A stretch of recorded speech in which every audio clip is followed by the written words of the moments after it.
Hello friends, welcome to day trader Telugu and good evening. Sensex 449 points gain అయ్యి 40,432 దగ్గర close అయితే Nifty 110 points gain అయ్యి 11,873 దగ్గర క్లోజ్ అవ్వడం జరిగింది. ఇవాళ మార్కెట్లో ఉన్న ఇంపార్టెంట్ అప్డేట్స్తో పాటు ఈరోజు మీరు గమనించినట్లయితే బ్యాంక్ నిఫ్టీలో కొంత స్ట్రాంగ్ ర్యాలీ మనకు కనిపించింది. అండ్ ఆ బ్యాంక్స్లో కూడా ఎక్కువగా మనకి public sector undertaking banks rally అవ్వడం జరిగిందనమాట. దీని రిలేటెడ్గా మనకు ఒక ఇంపార్టెంట్ అప్డేట్ అయితే ఉంది ఫ్రెండ్స్. ఆ ఎంటైర్ అప్డేట్ జెట్ ఎయిర్వేస్ గురించి అనమాట. సో వచ్చిన జెట్ ఎయిర్వేస్ అప్డేట్ కారణంగా బ్యాంక్స్ ఎందుకు ర్యాలీ అయ్యాయి అనేది మాట్లాడుకుందాం. దాంతోపాటు జెట్ ఎయిర్వేస్ ఒక ఫ్యూచర్, అలాగే జెట్ ఎయిర్వేస్ రిలేటెడ్గా వచ్చిన అప్డేట్తో ఆల్రెడీ ఎగ్జిస్టింగ్గా ఉన్న ఏవియేషన్ స్టాక్స్ లైక్ ఇండిగో కానివ్వండి, స్పైస్ జెట్ కానివ్వండి, ఇవి ఎలా ఇంపాక్ట్ అవుతాయి, ఈ టోటల్ కాన్సెప్ట్ని మాట్లాడుకునే ప్రయత్నం చేద్దాం. దీంతోపాటు మార్కెట్లో ఉన్న ఇతర అప్డేట్స్ మాట్లాడుకొని మన వీడియోని అయితే ఎండ్ చేద్దాం. ఇఫ్ ఇన్ కేస్ ఎవరైనా జెట్ ఎయిర్వేస్ రిలేటెడ్గా ఉన్న అప్డేట్స్ని ఫాలో అవుతున్నట్లయితే over a period of time నుంచి మనకి జూన్ 2019 జెట్ ఎయిర్వేస్ బ్యాంక్రప్ట్ అవ్వడం జరిగిందనమాట. అంటే జెట్ ఎయిర్వేస్ ఎవరి దగ్గర నుంచి అయితే డబ్బులు తీసుకుందో వాళ్ళకి డబ్బులు కట్టే పరిస్థితుల్లో లేదు, అండ్ బిజినెస్ని కూడా రన్ చేసే పరిస్థితుల్లో లేదనేసరికి ఇన్ జనరల్గా బ్యాంక్స్ ఆర్ ఫైనాన్షియల్ ఇన్స్టిట్యూషన్స్ ఒకరికి అప్పు ఇచ్చిన తర్వాత వాళ్ళు కట్టకపోతే వాళ్ళు ఎలా రికవర్ చేసుకుంటారు? సో అప్పుకు కాను వాళ్ళు ఏదైతే తాకట్టు పెట్టుంటారో దానైనా సెల్ చేస్తారు, లేదా అలా కాకపోతే ఎవరైతే అప్పు తీసుకున్నారో వాళ్ళకి సంబంధించిన ఆస్తుల్ని వేలం వేసే ప్రయత్నం చేస్తారు. ఇక్కడ కూడా జెట్ ఎయిర్వేస్కి సంబంధించిన ఆస్తుల్ని, అంటే జెట్ ఎయిర్వేస్ని వేలం వేసే ప్రయత్నం కూడా ఎవరైతే వీళ్ళకి అప్పులు ఇచ్చారో వాళ్ళు చేసే ప్రయత్నం అయితే చేశారో, దాని రిలేటెడ్గా మల్టిపుల్ అటెంప్ట్స్ జరిగాయన్నమాట. సో 4 times ఇన్వైట్ చేయడం జరిగింది. ఎవరైనా జెట్ ఎయిర్వేస్లో ఇంట్రెస్టెడ్గా ఉంటే, జెట్ ఎయిర్వేస్ని కొనాలనుకుంటే మీ బిడ్స్ని వేయండి, ఎంత కొనాలనుకుంటున్నారు అనేది మీరు చెప్పడానికి ప్రయత్నించండి అని 4 times పిలిచారు. బట్ 4 times కూడా ఫెయిల్ అవ్వడం జరిగింది.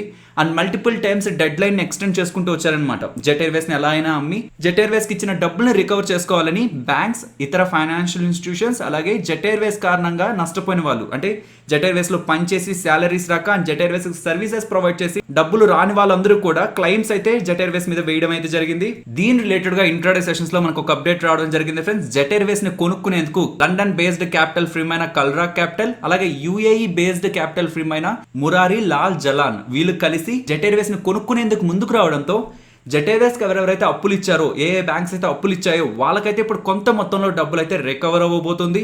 దీంతో మనకు ఓవరాల్ బ్యాంకింగ్ సెగ్మెంట్ రిలేటెడ్గా ఇంట్రాడే సెషన్స్లో కొంత పాజిటివ్ మూవ్ అయితే కనిపించడం జరిగింది ఫ్రెండ్స్. కాకపోతే ఇక్కడ మనం ఇంపార్టెంట్గా గుర్తుంచుకోవాల్సింది ఎంత డబ్బులు బ్యాంక్స్కి రికవర్ అవ్వబోతుందని. ఇక్కడ మీరు గమనిస్తే State Bank of India 1600 crores దగ్గరగా ఇచ్చిన జెట్ ఎయిర్వేస్కి, and Yes Bank 1084 crores, and మిగిలిన బ్యాంక్స్ కూడా చాలా పెద్ద మొత్తంలోనే జెట్ ఎయిర్వేస్కి అప్పులుగా ఇవ్వడం జరిగిందనమాట. జెట్ ఎయిర్వేస్ ఎవరైతే కొనడానికి ముందుకు రాబోతున్నారో వీళ్ళు ఏం చెప్తున్నారంటే, ఏ బ్యాంక్స్ అయితే జెట్ ఎయిర్వేస్కి డబ్బులు అప్పుగా ఇచ్చాయో వాళ్ళు ఇచ్చిన డబ్బుల్లో 90% హెయిర్ కట్ తీసుకోవాలని చెప్తున్నారనమాట. అంటే వీళ్ళు ఇచ్చిన మొత్తం డబ్బుల్లో 90% దగ్గరగా వదులుకొని కేవలం 10% దగ్గరగానే వాళ్ళు ఎక్స్పెక్ట్ చేయాలి, అండ్ ఆ డబ్బుల్ని మాత్రమే మేము పే చేస్తాం. సో డబ్బులు పే చేస్తాం, దాంతోపాటు జెట్ ఎయిర్వేస్లో ఈక్విటీ వాటాను కూడా మేము వాళ్ళకి ఇస్తాం. సో కమింగ్ టైమ్స్లో జెట్ ఎయిర్వేస్ ఒక గ్రోత్ ఉన్నట్లయితే, జెట్ ఎయిర్వేస్ ఇక్కడ నుంచి over a period of time grow అయినట్లయితే, సో వాళ్ళకి రావాల్సిన డబ్బులు వాళ్ళు కొంత వదులుకుంటున్నా వాళ్ళ దగ్గర ఈక్విటీ కూడా ఉంటుంది కాబట్టి దాని ద్వారా వాళ్ళకి కొంత లాభాలు వచ్చే ప్రయత్నం ఉంటుంది. కాబట్టి దీని రిలేటెడ్గా మీకు ఓకే అయితే చెప్పండి, మేము ముందుకు వస్తామని చెప్పి కల్రాక్ వాళ్ళు అలాగే మురారి వాళ్ళు అయితే అప్డేట్ చేయడం జరిగింది. సో వీళ్ళు చెప్పిన ఈ కండిషన్స్కి ఎవరెవరైతే జెట్ ఎయిర్వేస్కి అప్పులు ఇచ్చారో వాళ్ళందరూ కూడా యాక్సెప్ట్ చేయడం జరిగింది ఫ్రెండ్స్. సో ఈ రోజు అయితే ఈ రెజల్యూషన్ ప్లాన్ అయితే అప్రూవ్ అవ్వడం జరిగింది. ఇప్పుడు రెజల్యూషన్ ప్లాన్ అండ్ లెండర్స్ ఎవరైతే డబ్బులు ఇచ్చారో వాళ్ళ దగ్గర నుంచి యాక్సెప్టెన్స్ రావడం జరిగింది. నెక్స్ట్ ఎన్సీఎల్టీ దగ్గర నుంచి అప్రూవల్ రావాలి, నెక్స్ట్ గవర్నమెంట్ దగ్గర నుంచి కొన్ని అప్రూవల్స్ రావాల్సి ఉంటుంది, అండ్ దాని తర్వాత ఇంపార్టెంట్ గా డీజీసీఏ దగ్గర నుంచి అప్రూవల్ కావాలన్నమాట. ఎయిర్పోర్ట్స్ లో ఈ ఫ్లైట్స్ కి కొన్ని స్లాట్స్ అంటూ ఉంటాయి. జెట్ ఎయిర్వేస్ వాళ్ళు బ్యాంక్రప్ట్ అయిపోయేసరికి జెట్ ఎయిర్వేస్ కి సంబంధించిన స్లాట్స్ ని, ఎయిర్పోర్ట్స్ లో ఉండే స్లాట్స్ ని అయితే ఇండిగోకి, స్పైస్ జెట్ కి అండ్ ఇతర కంపెనీస్ కి డిస్ట్రిబ్యూట్ చేయడం జరిగిందనమాట. మా ఆపరేషన్స్ స్టార్ట్ చేయాలనుకుంటున్నామని డీజీసీఏ వాళ్ళకి రిపోర్ట్ చేస్తే దెన్ వాళ్ళు ఎయిర్పోర్ట్స్ లో కొన్ని స్లాట్స్ అయితే వీళ్ళకి ప్రొవైడ్ చేయడం జరుగుతుంది. ఇవన్నీ కూడా జెట్ ఎయిర్వేస్ కి దొరికాయి అనుకుందాం. దెన్ ఎలా ఉంటుంది జెట్ ఎయిర్వేస్ పరిస్థితి అంటే, ప్రెసెంట్ జెట్ ఎయిర్వేస్ ఒక అప్పును చూస్తే 8,000 crores గా ఉంది ఫ్రెండ్స్, అండ్ 40,000 crores దగ్గరగా జెట్ ఎయిర్వేస్ దగ్గర నుంచి మాకు డబ్బులు రావాలని ఆల్రెడీ క్లైమ్స్ కూడా ఉన్నాయి. అన్లైక్ అదర్ ఇండస్ట్రీస్, ఏవియేషన్ ఇండస్ట్రీకి డబ్బులు టైం టు టైం చాలా ఎక్కువ అవసరం అవుతూ ఉంటుంది అనమాట. ఇండస్ట్రీయే క్యాష్ ఇంటెన్సివ్. సో ఇప్పుడు ఎవరైతే కొత్త ఓనర్స్ జెట్ ఎయిర్వేస్ కి రాబోతున్నారో వాళ్ళు వీటన్నిటిని కూడా దాటినట్లయితేనే దెన్ జెట్ ఎయిర్వేస్ రిలేటెడ్ గా మనకి ఆపరేషన్స్ అనేవి స్టార్ట్ అవుతాయి. జెట్ ఎయిర్వేస్ కి ఏ బ్యాంక్స్ అయితే అప్పులు ఇచ్చాయో జెట్ ఎయిర్వేస్ బ్యాంక్రప్ట్ అయిపోయినప్పుడే ఆ డబ్బులు అనేది బ్యాంక్స్ కి తిరిగి రావడానికి ఛాన్స్ లేదు అనే ఒక ఒపీనియన్ ఎప్పుడో ఫామ్ అయిందనమాట. కాకపోతే ఇంట్రాడే సెషన్స్ లో ఇలా రిజల్యూషన్ ప్లాన్ అప్రూవ్ అయిందనేసరికి వీళ్ళకి సంబంధించిన ఎంతో కొంత డబ్బులు రికవర్ అవుతాయనే పాజిటివ్ వ్యూతో మనకి బ్యాంకింగ్ స్టాక్స్ లో అయితే ర్యాలీ కనిపించడం జరిగింది. నెక్స్ట్ జెట్ ఎయిర్వేస్ వాళ్ళు వాళ్ళ ఆపరేషన్ స్టార్ట్ చేసినట్లయితే ఎంతో కొంత మార్కెట్ షేర్ స్పైస్ జెట్ అలాగే ఇండిగో రిలేటెడ్ గా జెట్ ఎయిర్వేస్ కి వెళ్ళడానికి పాసిబిలిటీ అయితే ఉంది. సో ఇది friends entire jet Airways related గా ఇంట్రాడే సెషన్స్ లో మనకున్న అప్డేట్ అయితే. నెక్స్ట్ ఎన్సీసీ గురించి మాట్లాడుకోవాలి. ఎన్సీసీలో రాకేష్ జుంజున్వాలా గారు 42 lakh షేర్స్ ఈ రీసెంట్ క్వార్టర్లో యాడ్ చేసుకున్నారనేలాగా ఇంట్రాడే సెషన్స్లో అప్డేట్ రావడం జరిగింది. రాకేష్ జుంజున్వాలా గారు వాళ్ళ వైఫ్ నేమ్తో ఆల్రెడీ 5,80,00,000 షేర్స్ దగ్గరగా ఎన్సీసీలో హోల్డ్ చేస్తున్నారు. అండ్ ఈ క్వార్టర్లో 42 lakh షేర్స్ యాడ్ చేసుకునేసరికి ఇప్పుడు 6,20,00,000 షేర్స్ దగ్గరగా ఎన్సీసీలో అయితే హోల్డ్ చేస్తున్నారనేలాగా ఇంట్రాడే సెషన్స్ లో మనకు అప్డేట్ రావడం జరిగింది. సో రాకేష్ జుంజున్వాలా గారు అయితే షేర్స్ అయితే యాడ్ చేసుకుంటున్నారు friends. But foreign portfolio investors అయితే ఎన్సీసీలో వాళ్ళ వాటాని రీసెంట్ క్వార్టర్లో తగ్గించుకోవడం జరిగింది. ఇక్కడ మీరు డేటాను గమనిస్తే వ్యాన్గార్డ్ అలాగే కేబీసీ వాళ్ళు వాళ్ళ వాటాని ఎన్సీసీలో తగ్గించుకునే ప్రయత్నం అయితే చేశారు. నెక్స్ట్ కళ్యాణ్ జ్యువెలర్స్ గురించి మాట్లాడుకోవాలి. వీళ్ళు ఐపీఓగా మార్కెట్లోకి ఎంటర్ అవడానికి, స్టాక్ మార్కెట్లో లిస్ట్ అవడానికి ఎప్పటి నుంచో ట్రై చేస్తున్నారు. అండ్ దాని రిలేటెడ్ గా సెబీ వాళ్ళు ఈ రోజు ఇంట్రాడే సెషన్స్ లో వీళ్ళకి ఎన్ఓడి అంటే గో అహెడ్ అని చెప్పి ముందుకు వెళ్ళండి అని చెప్పి అయితే అప్డేట్ ఇవ్వడం జరిగింది. వీళ్ళు ఐపీఓ ద్వారా 1,750 crores అయితే రేస్ చేయాలనుకుంటున్నారు.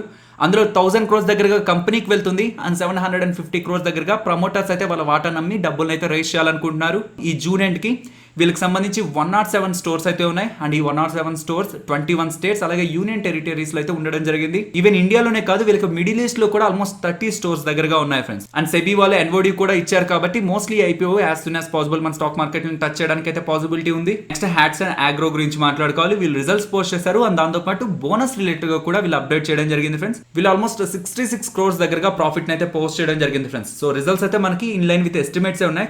కాకపోతే వీళ్ళ బోనస్ రిలేటెడ్ గా నేను కొంత ఇంపార్టెంట్ డేటా అయితే షేర్ చేస్తాను. సో హ్యాట్సన్ కి సంబంధించిన బోనస్ డేటాతో పాటు అసలు ఈ బోనస్ రిలేటెడ్ గా ఉన్న కొంత ప్రాక్టికల్ ఇన్ఫర్మేషన్ కూడా మీకు నేను ప్రొవైడ్ చేస్తాను ఫ్రెండ్స్. వీళ్ళు ఈ బోనస్ రిలేటెడ్ గా రికార్డ్ డేట్ ని December 3rd గా అయితే ఫిక్స్ చేయడం జరిగింది. సో బోనస్ షేర్స్ అంటే మన దగ్గర ఉన్న షేర్స్ కి ఫ్రీ షేర్స్ కంపెనీ ఇవ్వడం అనమాట. సో ఒక్కొక్క షేర్ కి ఒక్కొక్క షేర్ ఇస్తారని వీళ్ళు చెప్పట్లేదు ఫ్రెండ్స్. ఉన్న షేర్స్ లో ఈచ్ 3 షేర్స్ కి ఒక ఫ్రీ షేర్ ఇస్తారంటున్నారనమాట. సపోజ్ నా దగ్గర 30 షేర్స్ ఉంటే నాకు 10 free shares hats and agro company దగ్గర నుంచి అయితే over a period of time లో అయితే క్రెడిట్ అవుతాయి. బోనస్ షేర్స్ అంటే ఫ్రీ షేర్స్. సో ఇప్పుడు మనం కొంటే కమింగ్ టైమ్స్ లో ఫ్రీ షేర్స్ వచ్చి యాడ్ అవుతాయని ఒక ఒపీనియన్ తో మాత్రం ఏ బోనస్ ఇస్తున్న కంపెనీ షేర్స్ ని కూడా కొనద్దు ఫ్రెండ్స్. దీని రిలేటెడ్ గా కొంత ప్రాక్టికల్ ఇన్ఫర్మేషన్ గమనించే ప్రయత్నం చేయండి. వీళ్ళు రికార్డ్ డేట్ ఏమని చెప్తున్నారని చెప్పాను, December 3rd అని చెప్తున్నారన్నాను కదా. అది డివిడెండ్ కానివ్వండి, బోనస్ కానివ్వండి, రైట్స్ కానివ్వండి, అంటే ఏ కార్పొరేట్ యాక్షన్ అయినా సరే రికార్డ్ డేట్ కంటే ఒక వర్కింగ్ డే ముందు రోజు మనకి ఎక్స్ డేట్ అవుతుంది. ఆ ఎక్స్ డేట్ రోజు మనకి ప్రైస్ లో అడ్జస్ట్మెంట్ అనేది జరుగుతుంది. సో ప్రెసెంట్ ఏ షేర్ ప్రైస్ అయితే మీకు కనిపిస్తుందో అది December 2nd అయితే మనకి ఫాలో అవుతుంది friends. Because A corporate action లో అయినా సరే నెంబర్ ఆఫ్ షేర్స్ మీరు పెరుగుతున్నాయంటేనే ఆ టైంలో ట్రేడ్ అవుతున్న ప్రైస్ లో అడ్జస్ట్మెంట్ అనేది జరుగుతుంది. అంటే ఆ షేర్ ప్రైస్ అయితే కొంత ఫాలో అవుతుంది. సో ఇది గమనించి కంపెనీలో మీరు ఒక లాంగ్ టర్మ్ ఇన్వెస్టర్ లేదంటే ఆ కంపెనీ రిలేటెడ్గా మీకు ఒక ఐడియా ఉందనుకుంటేనే ఆ కంపెనీలో ఇన్వెస్ట్మెంట్ చేయండి తప్పితే ఈ బోనస్ కానీ, రైట్స్ కానీ, డివిడెండ్స్ కానీ ఇవన్నీ కూడా మనకు ఒక పెద్ద వాల్యూని అయితే క్రియేట్ చేయవు ఫ్రెండ్స్. టెంపరీగా షేర్ ప్రైస్ లో ఫ్లక్చుయేషన్స్ అయితే క్రియేట్ చేస్తూ ఉంటాయి. Next equity small finance bank IPO అయితే రేపటి నుంచి మనకు ఓపెన్ అవబోతుంది ఫ్రెండ్స్. ప్రెసెంట్ ఉన్న గ్రే మార్కెట్ ప్రీమియం ఆల్మోస్ట్ 10% దగ్గరగా ఉంది. లైక్ ఇప్పుడున్న కండిషన్స్ లో ఇది మార్కెట్ లో లిస్ట్ అయితే 10% దగ్గరగా లిస్టింగ్ గెయిన్స్ రావడానికి పాసిబిలిటీ ఉంది. బట్ గ్రే మార్కెట్ ప్రీమియం ఎంతైతే మనకు బయట కనిపిస్తుంటుందో దానికంటే రీసెంట్ టైమ్స్ లో వచ్చిన ఐపీఓస్ చాలా తక్కువలోనే మార్కెట్ లో లిస్ట్ అవడం జరిగింది. కాబట్టి 10% అనేదాన్ని మనం సిగ్నిఫికెంట్ గా తీసుకొని అయితే ముందుకైతే వెళ్ళలేం. అండ్ నేను మీకు ఆల్రెడీ చెప్పాను ఈక్విటీ స్మాల్ ఫైనాన్స్ బ్యాంక్ లో నేనైతే ఐపీఓ అయితే వేయట్లేదు అని. అండ్ దానికి రీజన్స్ ని కూడా నేను ఆల్రెడీ డిస్కస్ చేయడం జరిగింది ఫ్రెండ్స్. ఇఫ్ ఇన్ కేస్ ఆ రీజన్స్ ఎవరైనా చూడాలనుకుంటే నేను మీకు కామెంట్ సెక్షన్ లో లింక్ ఇస్తాను. ఆ లింక్ పక్కన మీకు టైం కూడా ఇస్తాను. డైరెక్ట్ గా టైం దగ్గరికి వెళ్తే నేను ఎందుకని equity small finance bank apply చేయట్లేదు అనేది కూడా నేను అక్కడ షేర్ చేయడం జరిగింది. నెక్స్ట్ ఈ రోజు చాలా కంపెనీస్ అయితే రిజల్ట్స్ ని పోస్ట్ చేయడం జరిగింది ఫ్రెండ్స్. హెచ్డిఎఫ్సి లైఫ్ కానీ, ఏసీసీ కానీ, ర్యాలీస్ కానీ, అలాగే century textiles, CSB, Catholic Syrian bank, అలాగే బ్రిటానియా, ఈ కంపెనీస్ అన్ని కూడా చాలా కంపెనీస్ అయితే రిజల్ట్స్ ని పోస్ట్ చేయడం జరిగింది.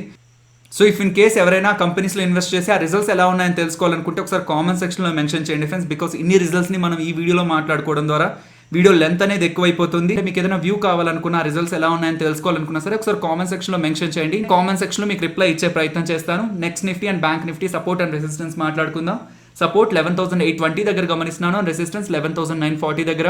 And bank Nifty support 23,840 and resistance 24,780. Next Nifty option chain మాట్లాడుకునే ప్రయత్నం చేద్దాం.